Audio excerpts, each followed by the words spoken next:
Buenos días pilotos, ya ha entrado en vigor el Real Decreto y ya está publicado en el BOE. Realmente el día siguiente que lo firmaron en el Consejo de Ministros lo publicaron en el BOE, algo realmente sorprendente, excepcional, porque suelen tardar 2 semanas, 15 días o más y sin embargo en un día lo han publicado. Fijaros la necesidad, la urgencia y las ganas que tenían de controlarnos. Bueno, si eres piloto de drones, importante que te quedes ahí porque te voy a hablar de todo lo que cambia, los principales aspectos positivos, negativos, hay cosas buenas, hay cosas malas, pero te resumo rápidamente todo lo que cambia en el nuevo Real Decreto UAS y todo lo que a partir de ya, de cuando veas este vídeo, por lo tanto a partir de ahí estás obligado a cumplirlo y si no, pues bueno, te puedes meter en líos. En cualquier caso, a lo largo de este vídeo te lo resumo todo.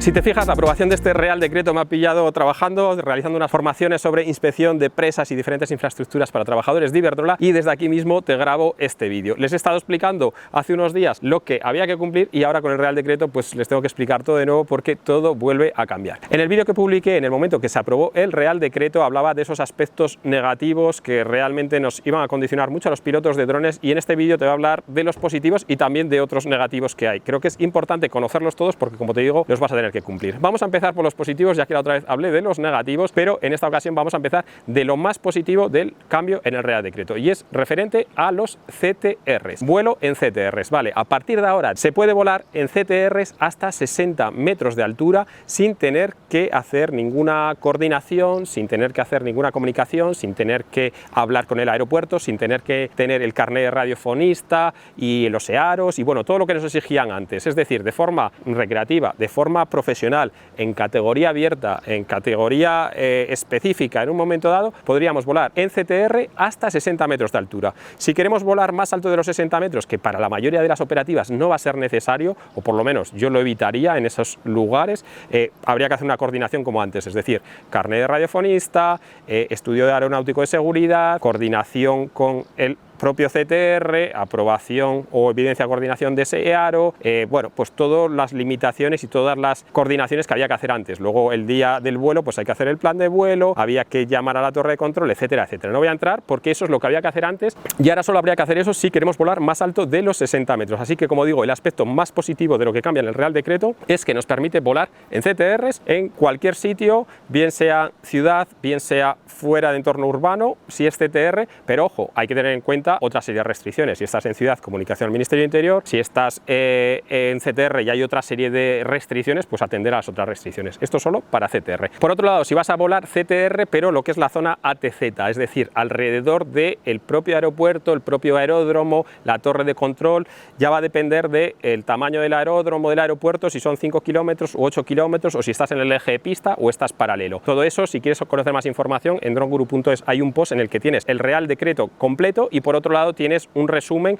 con mucha más información que no quiero entrar en detalle aquí. En cualquier caso, si vas a volar muy cerca del aeropuerto, en el mapa de Naire nos indicará que estás en zona ATZ y entonces para coordinarte será igual que antes. Eso sí que no cambia nada, es decir, si vamos a volar muy cerca de la torre de control del propio aeropuerto, del propio aeródromo, pues tendrás que coordinarte pues como lo hacíamos antes, EAROS, evidencias de coordinación, carnet de radiofonista, emisora banda aérea, etcétera, pero solo para los círculos más cercanos. Así que, por ejemplo, en CTRs como el de Vitoria, que llegaba a 43 metros al sur, el de Valladolid, que era inmenso, decenas o cientos de kilómetros alrededor, el de Logroño, que eran otros 50 kilómetros de largo. Todo eso, lo bueno es que ahora a 60 metros de altura vamos a poder volar, aunque en Enaire nos aparezcan los CTRs. Es de esperar que en Enaire eso más adelante, ahora mismo no está, cuando cliquemos en esos CTRs, pues nos avisará, permitido el vuelo categoría abierta o recreativo hasta 60 metros de altura y a partir de ahí lo que te he hablado de la coordinación.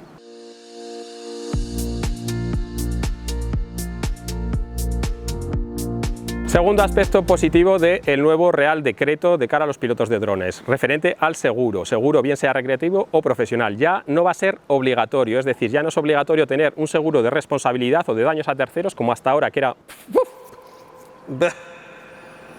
Casi me lo como. Hasta ahora era obligatorio el seguro, este debe trabajar para alguna compañía. Va, quería tentar. El caso es que ya no es necesario tener un seguro para nuestros drones, excepto para subcategoría A2, es decir, categoría abierta, subcategoría A2, lo que quiere decir drones de más de 900 gramos que los vayamos a volar en entorno urbano, esa sería la subcategoría 2, ahí se haría falta seguro. Y categoría específica, es decir, los STS 01, 02 españoles europeos, ahí sigue habiendo seguro. Para el resto, es decir, vuelo fuera de entorno urbano, lo que sería campo abierto, vuelo en urbano A1, aunque luego veremos las limitaciones que tenemos para esos vuelos, ahí ya no haría falta el seguro recreativo ni profesional, podríamos trabajar profesionalmente, pero no sería obligatorio. Ahora bien, ¿es interesante tener seguro o no tener seguro? Bueno, desde mi punto de vista, y esto es mi opinión, yo lo voy a seguir manteniendo, por lo menos el recreativo y el profesional también, porque yo vuelo en STS. Con los precios que tiene Coverdrone de seguros, 18 € al año para la flota de drones, sobre todo para los que podemos tener muchos drones, es ridículo no tenerlo. Yo prefiero estar asegurado y si algo pasa, aunque no me lo exijan, tener esa seguridad de que le da a una persona con el dron y bueno, el seguro me cubre. Y de forma profesional lo mismo. Entonces, eso ya es cuestión de cada uno, pero bueno, yo lo mantendría. Es decir, que ahora ya no lo han hecho obligatorio, pero por decir así, ya nos han acostumbrado a tener un seguro obligatorio que nos da esa tranquilidad. Yo lo voy a mantener, pero eso ya depende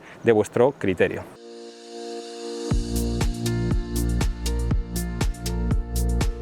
Tercer punto positivo a medias es que la comunicación al Ministerio de Interior para vuelo en ciudades, en entorno urbano, se reduce de 10 días a 5 días naturales, es decir, la mitad. Pero ojo, porque luego en los aspectos negativos que hablaré después, pues como ya te comentaba, tiene trampa y les dan más autoridad para poder denegar las operativas. Pero bueno, si queremos quedarnos con algo positivo es que se ha reducido la mitad de tiempo y va a ser más fácil comunicar. Luego te hablaré de lo negativo por no mezclar temas de la comunicación al Ministerio de Interior.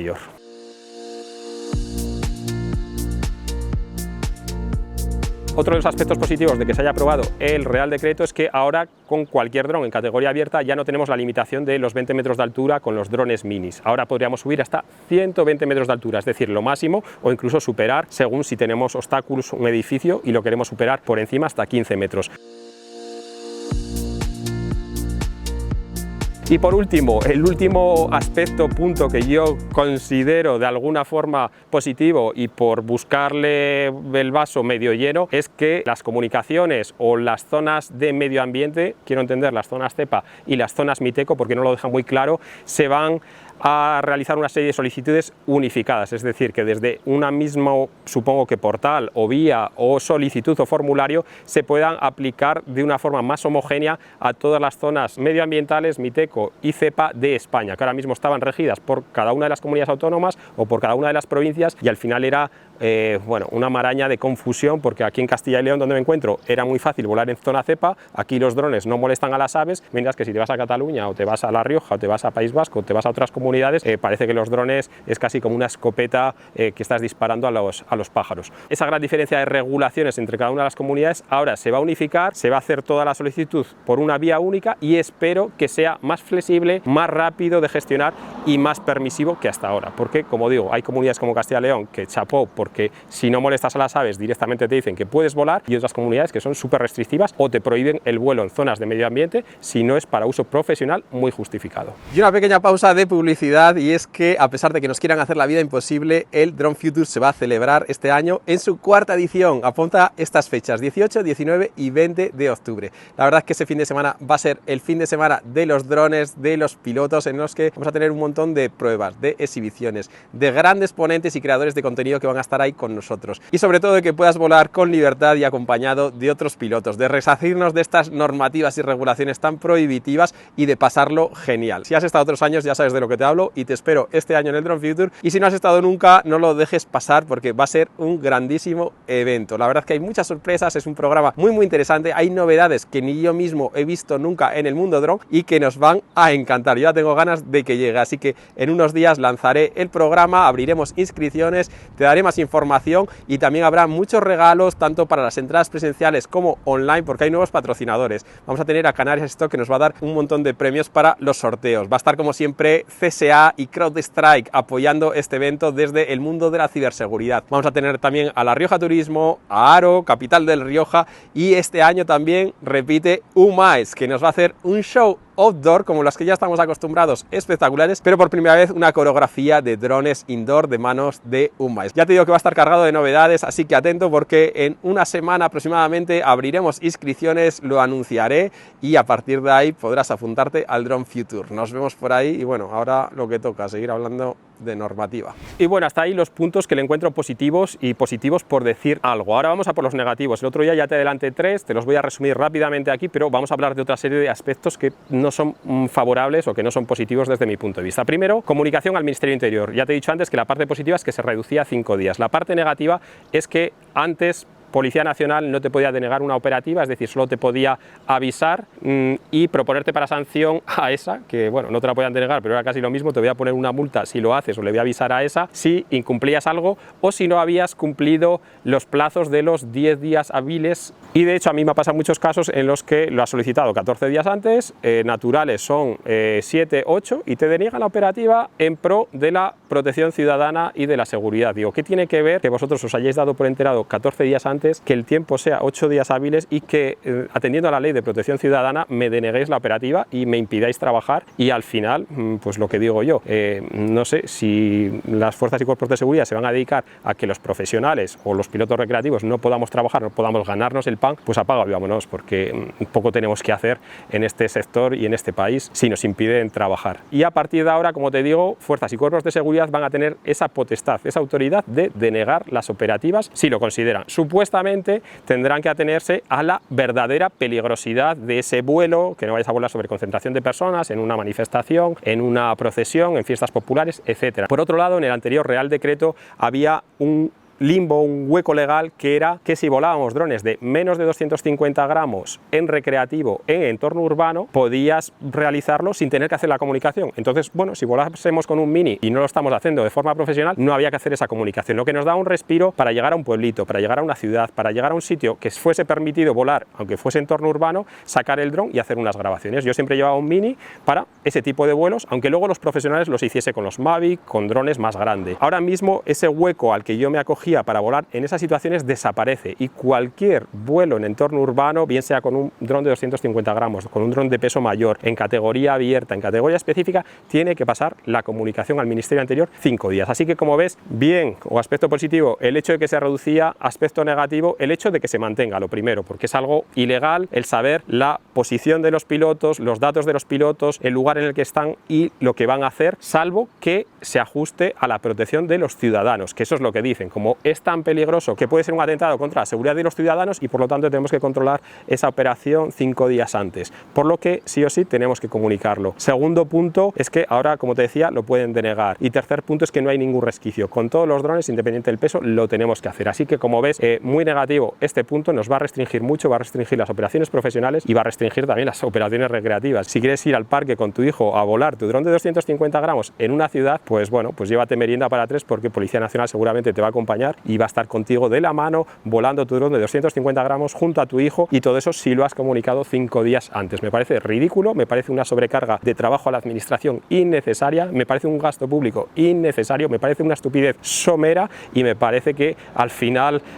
se van a desbordar y esto va a caer por su propio peso, porque no tiene ningún sentido, y además de reducir las operativas e impedir que un periodista, que una persona pueda trabajar de un día para otro en una ciudad, lo que va a hacer es fomentar los vuelos ilegales. Es decir, yo ahora mismo si voy a ir a un pueblo, pues lógicamente no voy a hacer esa comunicación si quiero volar en ese pueblo. Voy a hacer el vuelo, voy a cruzar los dedos, voy a volar ilegal. Y yo soy el primero que no quiero fomentar los vuelos ilegales, pero están forzando a que nos pasemos al lado oscuro. No queda otra solución. Dicho esto, y puesto que yo no me gusta fomentar los vuelos ilegales, también decir que este tipo de sanciones que pueda poner Ministerio de Interior por no haber hecho la comunicación son aparte de las sanciones de AESA, es decir, no están con esas cuantías desorbitadas, por lo que, bueno, tener en cuenta que si nos llegasen a sancionar porque no hemos hecho la comunicación o nos han pillado volando sin haber hecho la comunicación los 5 días antes en un entorno urbano, pues bueno, las sanciones normalmente, salvo que haya cambiado, van de 60 euros a 600 euros. Si alguien lo sabe con firmeza, que lo deje en los comentarios, pero lo que quiero decir, no me hace ninguna gracia que me multen, pero no son las multas de 4.000 a 450.000 euros de AESA, es decir, esto es separado, esto viene más del Ministerio de Interior,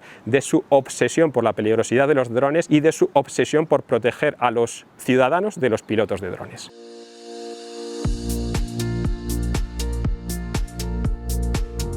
Siguiente aspecto negativo que ya comentaba el otro día, el tema de tener que registrar todos los drones. Quieren tener trazabilidad de todos los drones que haya en España en la historia, es decir, no solo presentes o futuros, no, también los pasados, trazabilidad de todos. Por lo tanto, si tú eres piloto de drones y te compras un dron nuevo hoy o te lo acabas de comprar, desde el momento en el que te lo compres tienes 15 días para registrarlo en ese nuevo registro que todavía yo no conozco la plataforma, próximamente la veré y os haré un vídeo explicando cómo realizarlo, pero tienes 15 días para registrarlo. Registrar dónde lo has comprado, a qué tiendas lo has comprado, datos fiscales tuyos, dirección, etcétera, número de serie, para que ese dron quede registrado. Por otro lado, si tenías drones anteriores, tienes 6 meses para registrarlos, es decir, los drones antiguos de la historia, 6 meses para registrarlos en esa misma plataforma. A quién se lo compraste, en qué fecha lo compraste, datos de quién lo compraste, datos tuyos, modelo, dron, etcétera. También explicaré cómo realizar ese registro, así que si quieres saber cómo hacerlo, suscríbete, estate atento del canal para que lo sepas hacer y bueno, por lo menos que ahorres tiempo y lo hagas de un tirón. Y en el caso de que hayas comprado drones de segunda mano, vas a tener que hacer exactamente lo mismo. A quién se lo compraste de segunda mano, datos de esa persona de segunda mano, habrá muchos que no localizarás. Yo he vendido muchos drones de segunda mano y ahora voy a tener que hacer, como vendedor de drones de segunda mano, hacer esa trazabilidad de esos drones que vendí, la persona a los que se los vendí, hacer esa trazabilidad de esos drones que compró y bueno, al final un trabajo, unas burocracias llevadas a su extremo, a su límite, para tener un control férreo y absurdo desde mi punto de vista, porque está muy bien tener un registro de drones como tienen otros países, está muy bien que si has comprado un dron lo registres y lo tengas en alguna plataforma, pero en España, como siempre, lo llevamos todo al límite. Y aquí otra de las dudas que surgen son los drones FPV de fabricación propia. Nos van a pedir que registremos dónde hemos comprado los componentes, los motores, los variadores, la electrónica, el frame, etcétera. Bueno, ellos no se manifiestan, no dicen nada en el Real Decreto, porque creo que esto llega a unos límites tan absurdos que ni ellos mismos saben qué hacer, ni ellos mismos explican eso, y ahí hay esa duda, esa cuestión que existe. Los drones FPV habrá que registrarlos. Para empezar, no tienen número de serie, igual que otros muchos drones comercializados ready to fly FPV que no traen número de serie. Entonces, ¿cómo coño vamos a meter un número de serie? ¿No nos lo inventamos y te lo decimos? Porque en el dron no va a estar nunca registrado salvo que lo escribamos. Muchas de esas matices, incongruencias que, como ves, se empiezan a dar y que ellos mismos no saben responder.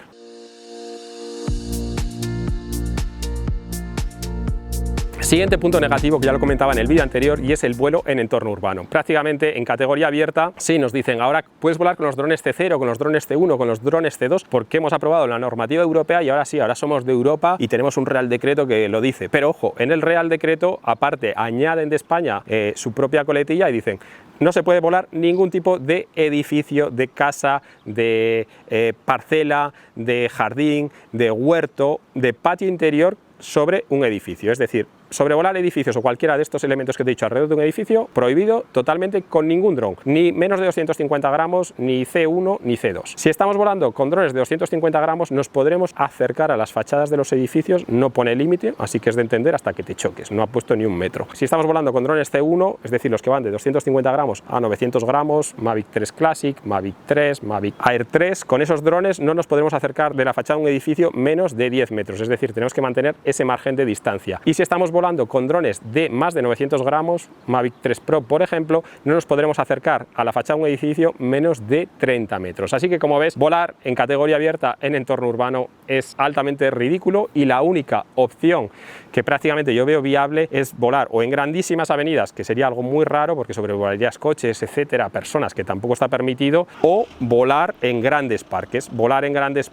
en los que, aunque se consideren entorno urbano, no tienes esa limitación de 10 metros, de 30 metros a las fachadas de los edificios. Así que como ves, volar en categoría abierta ahora mismo en urbano es realmente un dolor de cabeza. Y aunque antes había dicho que lo bueno es que ahora podían subir hasta 120 metros de altura, ¿quién te asegura que a 120 metros de altura no estás sobre el tejado de una casa, sobre un edificio, sobre un patio o sobre un jardín? Eso es inviable. Así que una vez más, como veis, incongruencia sobre incongruencia que hacen que esto sea inviable. La única opción, como digo, volar en grandes parques en ciudades. Y el siguiente aspecto negativo referente a los entornos urbanos es que cambia el concepto de entorno urbano. ¿Qué se considera ahora entorno urbano? Ya no hay esa distancia de 150 metros a las casas, a los edificios, sino que ahora se considera entorno urbano. Una urbanización con calles y aceras asfaltadas es urbano. Una ciudad, lógicamente, es urbano. Y el límite de lo urbano lo ponen las últimas casas de la ciudad. Y todos los parques que hay dentro de la ciudad, pequeños o grandes, si tienen columpios, si tienen cualquier infraestructura fija, una caseta de obra o columpios, que va a ser lo más habitual, se consideran también entorno urbano. Así que, como ves, una limitación extra. Antes, si estábamos estamos en un entorno urbano y estamos, por ejemplo, en el Parque del Retiro de Madrid y estábamos alejados más de 150 metros de los edificios, bueno, ya no sería entorno urbano porque nos hemos alejado de la fachada de un edificio y podríamos considerarse en algunos casos A3. Ahora no, si estamos en un gran parque como el José Antonio Labordeta de Zaragoza, que es enorme, que está muy alejado de edificios, pero que tiene columpios, bueno, sería entorno urbano y por lo tanto no podría sobrevolar personas y tenías que cumplir todos los requisitos de entorno urbano, incluido la comunicación al Ministerio de Interior. Así que, como ves, nos han dicho que nos han dado por aquí y nos han quitado 10 veces más por aquí. El vuelo en entorno urbano prácticamente se va a restringir con este Real Decreto a los vuelos STS. Lo siento mucho, la verdad es que es una puñeta para las academias de formación, y yo tengo una academia de formación, Drone Guru. Se puede ver desde un punto de vista positivo, porque al final más alumnos o más personas, si quieren volar en ciudad, se van a tener que formar a través de los STS españoles o europeos próximamente, ahora te hablo de ello, pero la verdad que, siendo sinceros y dejando los intereses personales, a mí me parece que es una cagada tremenda el que no se pueda volar en entorno urbano en categoría abierta por todas estas limitaciones que te he comentado. Pero espérate que siga habiendo más aspectos negativos. Carnet de radiofonista. A partir de ahora la teoría la va a impartir AESA. La va a impartir AESA de forma gratuita, online, pero aunque la imparta AESA de forma gratuita, nos van a obligar a realizar una práctica con una ATO aprobada por AESA, por lo que, bueno, aunque nos den la teoría gratis, vas a tener que desplazarte para hacer las prácticas durante una serie de horas a esas academias que te van a cobrar lo que cobren. Entonces, al final, una vez más, lo están dividiendo, pero lo están complicando de alguna forma. Y por otro lado, estos carnets de radiofonista tienen una caducidad de 2 años, la teoría, que vas a tener que renovar cada 2 años. Si ya tenías tu carnet de radiofonista, el que has sacado hasta ahora que entra en vigor el Real Decreto, es válido desde que ha entrado el Real Decreto 5 de junio durante 2 años, ¿vale? Lo podrías seguir utilizando. Cuando llegue ese periodo de 2 años, tendrás que sacarte la titulación o la parte teórica en AESA, la parte práctica en una academia. Bueno, el carnet de radiofonista ahora va a ser menos útil porque solo lo vamos a utilizar cuando queramos volar en CTR más de 60 metros de altura o cuando queramos volar muy cerca de los ATZs de los propios aeropuertos. Así que en ese sentido no tantas personas lo van a necesitar, yo creo, salvo que voléis en esos escenarios, en esa categoría, con otra serie de requisitos como es el manual de operaciones, estudiar aeronáutico, seguridad, etcétera, etcétera.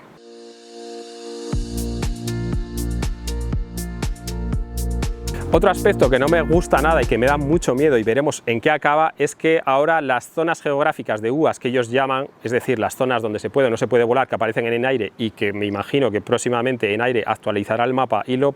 pondrá con diferentes códigos. Bueno, están las zonas generales de UAS en las que no se puede volar por diferentes motivos, bien porque es entorno urbano, bien porque es entorno militar, bien porque es una protección, o sea, un lugar de especial protección, como pudiese ser una presa. Bueno, diferentes motivos de las zonas geográficas de UAS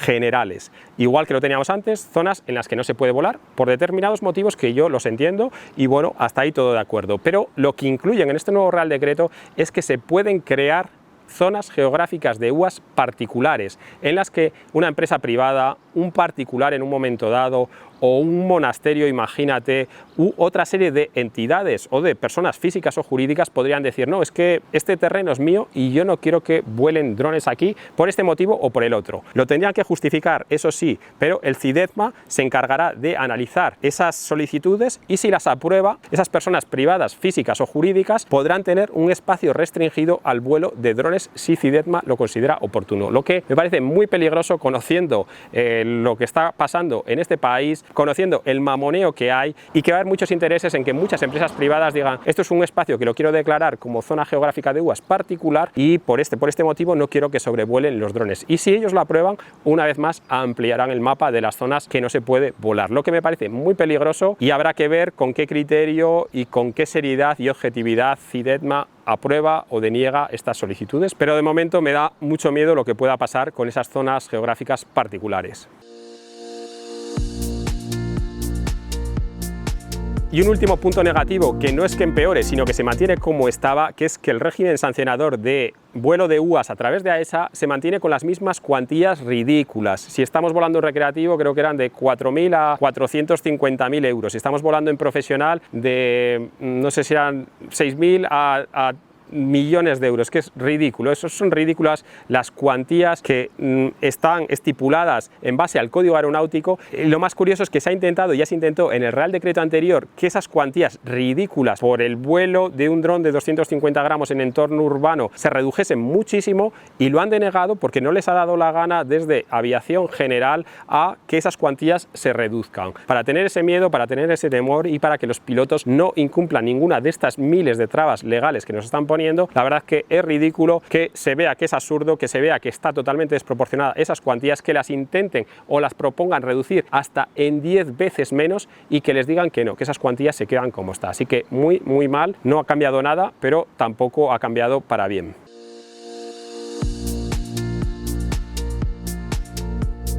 Y hasta ahí básicamente los principales cambios del Real Decreto UAS. Los buenos, los que te he contado al principio, creo que eran 3, 4 escasos, y los malos, que creo que son unos cuantos. Déjame tu opinión. La verdad es que creo que todos estamos en el mismo barco, todos estamos de acuerdo en que esto es un desastre, es un despropósito, y un despropósito que ya no viene solo de AESA, que tiene mucha culpa, sino de estamentos superiores. Ministerio de Interior, que es quien ha aprobado este Real Decreto, quien ha presionado para que esas comprobaciones, esas comunicaciones y toda esa parafernalia y obsesión por la peligrosidad de los drones se manifieste en un Real Decreto que nos tenga atados de pies y manos. Eso viene del Ministerio de Interior, y la verdad es que es una vergüenza, una auténtica vergüenza, que este país no desarrolle, no prospere y se centre en perseguir pilotos que quieren divertirse, que quieren trabajar, que quieren sacar un negocio adelante y que simplemente quieren sacar un dron en esta puesta de sol y disfrutar, mientras que ellos los consideren terroristas. Y como decía en el vídeo anterior, los verdaderos terroristas estén campando a sus anchas, y el día de mañana, cuando quieran, se van a reír de ellos a la cara y van a poder hacer lo que ellos quieran, porque no se han preocupado para nada de vigilar esa verdadera peligrosidad.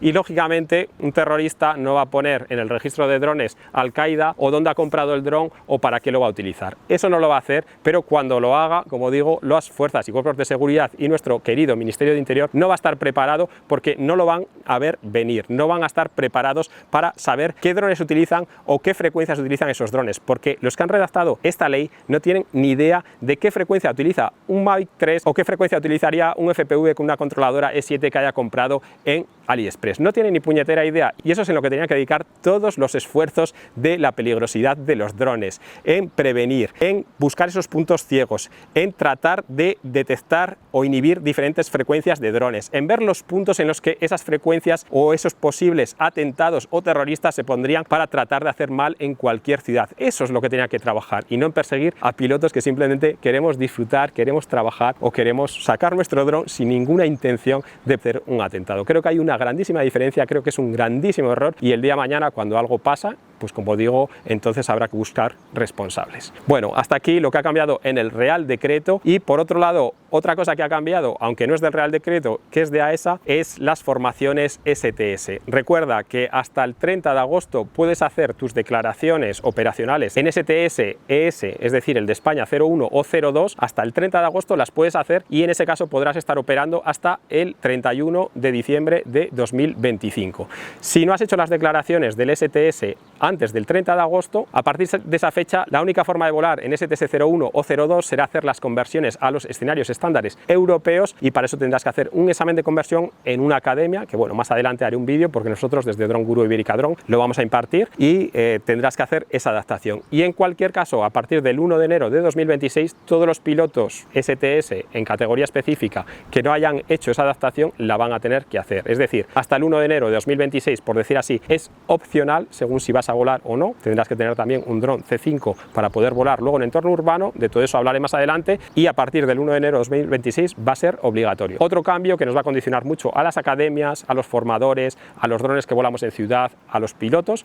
pero que viene en este caso de AESA, que no es del Real Decreto. Bueno, como ves, muchos cambios, todo cambia demasiado y no para bien, así que si quieres enterarte de todo, si quieres estar al tanto, suscríbete, activa la campanita, y próximamente realizaré otro vídeo de cómo realizar ese registro de los drones, de cómo realizar las diferentes operaciones o cosas que nos van exigiendo, y sobre todo los deadlines, las fechas límites en las que tienes que cumplir una cosa cosa u otra para que no se te escape nada. Sé que es un coñazo, a mí mismo me supone mucho trabajo, pero es lo que hay, así que si no te quieres perder nada, estate ahí atento al canal, a droneguru.es, donde hay mucha más información y donde si quieres ver el Real Decreto completo, por ahí abajo tendrás un link en la descripción para leerlo y para ver un resumen. Así que, como siempre, en droneguru.es te informamos y nos vemos en el próximo vídeo en el que hablaré probablemente ya de cómo registrar nuestros drones en la plataforma del Ministerio de Interior. Algo que nos obligan y que tenemos que pasar una vez más por el aro. Bueno, chicos, sé que todo esto es una mierda, dejadme vuestros comentarios, pero no nos queda otra. Por lo menos me consuelo con que podemos volar en CTR hasta 60 metros de altura. Voy a disfrutar de este atardecer en este lugar espectacular. Adiós, chicos.